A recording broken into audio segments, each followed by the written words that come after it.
Hi guys, today we're going to talk about forces. Now, every time we want to move something, we have to use a force. So a force described as a push or a pull. So if I want to move this box over here, I'm going to push it. If I want to bring it back, I'm going to pull it. And that's described as a force. Now, many things affect the force. We've talked about the plane of application. So this Kleenex box, the plane of application is the horizontal level with which I'm going to apply the force. Now I'm using this piece of paper to demonstrate the horizontal level. So here's my plane of application. Now the point of application is the point or the very place I'm going to apply this force. So if I'm going to apply this force to this Kleenex box up here, nice and low, I'm going to move this Kleenex box. If I move this Kleenex box back and I'm going to change my point of application, I may keep the plane of application. This Kleenex box may still move, but I'm going to turn it because my point of application is different. It's not dead center.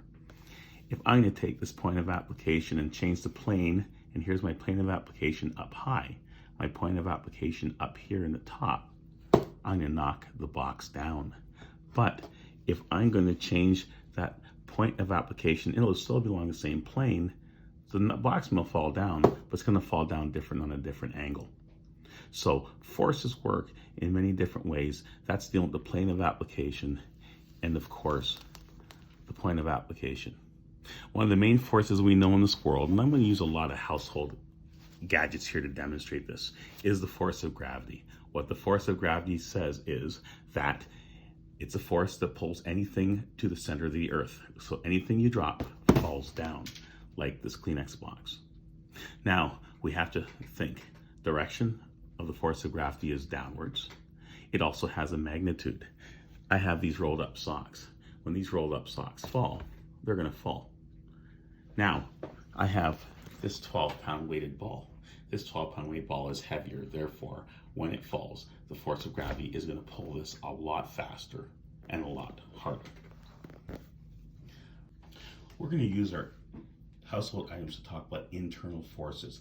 We're going to talk about the four main internal forces. They are tension, compression, torsion, and shear.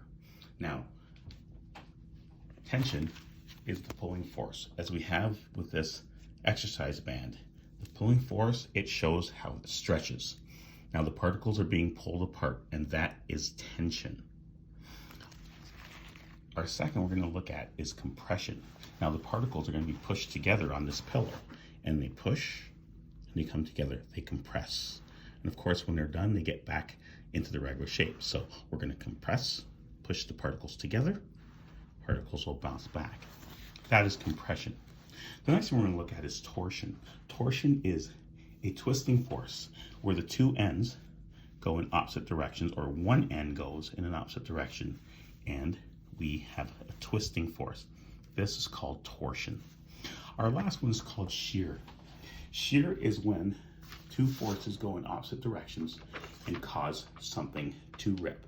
We can see this by this paper right here. The paper just rips.